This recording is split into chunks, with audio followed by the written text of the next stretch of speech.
Je m'interroge ce jour sur la question de la sous-évaluation des primes d'assurance automobile dans ce pays.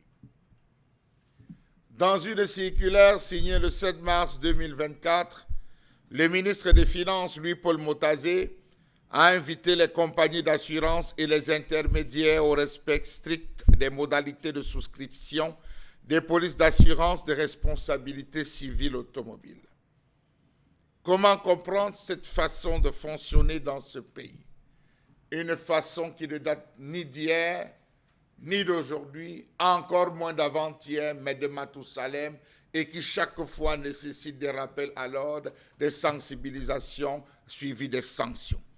Comment comprendre que certaines entreprises commercialisent l'assurance automobile à des montants de primes inférieurs à ceux prévus par l'arrêté du 16 novembre 1994 fixant les tarifs applicables aux véhicules terrestres à moteur?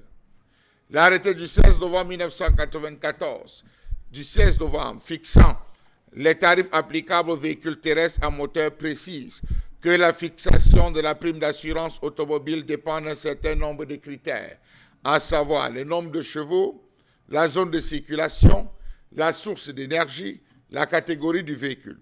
À titre d'illustration, un véhicule de catégorie 4B, car de transport, dont le nombre de places en plus du chauffeur varie de 9 à 19 et consomme de l'essence 7 ou 10 ou du diesel jusqu'à 7 litres, paye annuellement 364 614 francs CFA de prime.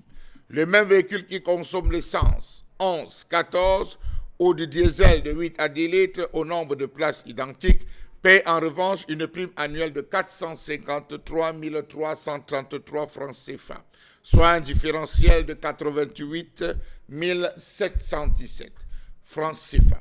Comment comprendre cette pratique anticoncurrentielle qui plombe littéralement l'activité d'assurance? On le retrouve dans des complicités entre les différentes assurances, les acteurs des assureurs, pour pouvoir maintenir, disent-ils, une certaine clientèle fidélisée. Dans le principe même du paiement, la catégorisation même des paiements, dans le principe même de l'établissement de certaines cartes, dites cartes grises, ces cartes qui à la fin se retrouvent parfois ne pas correspondre. Vous prenez un véhicule, la carte grise d'un véhicule qui vous donne des renseignements et des indications sur le véhicule, mais une fois le moteur ouvert, vous vous rendez compte que c'est le contraire. Comment comprendre donc cette pratique qui se fait désormais avec les assurances, tout cela au nom de l'argent? Pourquoi s'assure-t-on? Pourquoi en est-on arrivé là? Est-ce que le ministre s'est posé les bonnes questions?